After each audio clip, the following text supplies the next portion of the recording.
Hello and welcome to our preparation video for our Arctic trip.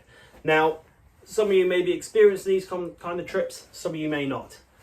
Biggest thing to look out for here is the posts you see online, and I've seen quite a few of them saying, what are we all worried about? People up here drive Renault Twingos and Teslas and it's absolutely fine. Yes, it is absolutely fine. It's fine for the locals. They're experienced in that weather. They live up there, they know the roads to go down, they know the roads, more importantly, not to go down. They've got people expecting them home. They've got people that they can call upon for help, and they've got friends and family all around the local area. So it is absolutely fine for them. We are from a foreign country. We don't experience those kind of climates over here, nowhere near it. So please bear that in mind, that we're all from England, where, let's face it, if there's a little bit of drizzle, the country comes to a standstill. So please do make sure that you do your research and prepare adequately for the trip. Now, all the items I'm about to show you is not an exhaustive list of what you need to bring. It is to give you an idea of some of the things that you should be bringing with you, and to get you onto that general theme of, hey, I may need this, I may need that, and to get you into that mindset of thinking about what you'll need to support yourself whilst you're up there, should things take, not a bad term, but you know, if you get stuck or break down, you're going to be thankful that you have some of these items on board. So, number one, I always carry a fire extinguisher when I'm going out and about the place. I keep this in the truck all the time, to be fair, because the last thing I want to see is my pride and joy burned to pieces when I could have just carried one of these and potentially had the opportunity to have stopped it. Number two is shovels. Make sure you've got some shovels on board, because if you get stuck in some snow or you go down the verge in the ice or anything like that and you need to dig yourself out, you'll be thankful you've got a set of shovels on board. Most of us will probably have these on anyway, because we're going around having our off-road antics around England. Number three is get yourself, if you haven't already got one, a 12-volt portable light. It charges up from the car. These are great, you know, even for when you're just camping and having them as background light, they're great as well. But especially if you break down at night or in the dark, remember there's not a lot of daylight hours up there. So having a little portable light on board is absolutely brilliant. These LED ones, I think they're about 10 quid from Screwfix. They're fantastic. Next up is gas. Do your research, be very careful about the gas you choose for the journey, because we're going into a place where it's very cold and not all gases will work the same in those kind of temperatures. You may find that they operate very poorly or even not at all. So make sure that you get the correct gas for the temperature that we're going in. Also bear in mind that the ferry or the train may not allow you to take gas on at all, or they may only allow you to take a limited quantity. So have a look at who you're travelling with and make sure that you can take the gas on board first, so you don't get it seized on your way there and end up having to buy it again whilst you're over the other side. Next up, Vaseline. Now, you're probably wondering what kind of a trip I've got planned right now, but bear with me. So, Vaseline is going to be your friend at night. It's going to be your friend, because when you're all toasty and warm with your diesel heater running all night long, the inside of your car is going to be very warm, the outside of your car is going to be very cold. That is going to make all of the ice and snow melt down the side of your car. It will go into your door seals, and as the temperature drops even further, there's the potential for it to freeze, which then freezes all your door seals shut.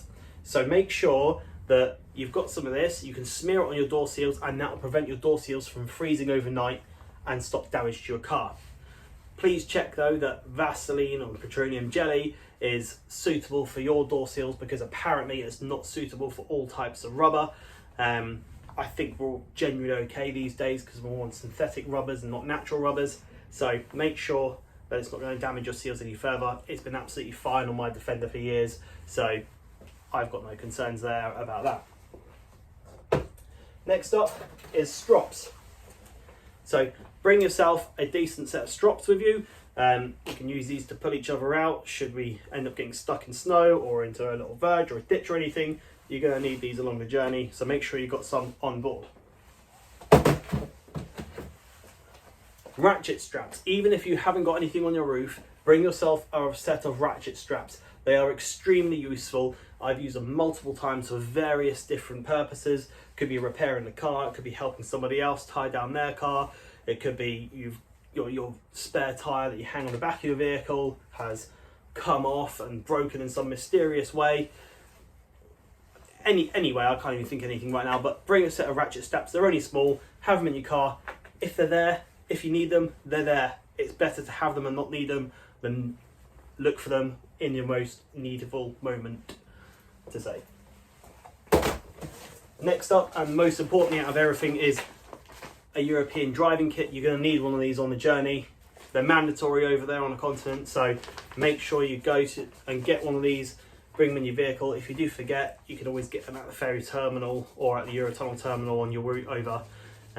You have to carry one of these in your truck. Don't forget that, because I think it's a fine that you get if you don't have it on board, and you'll be told to go and buy one as well.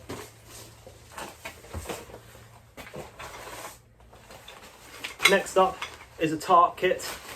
Very light, very cheap, very portable. Keep this on your truck. Again, if you break down or get stuck, or just for general use in any situation, it's good to have to put around the bonnet of your car, put around you while you're working underneath your car.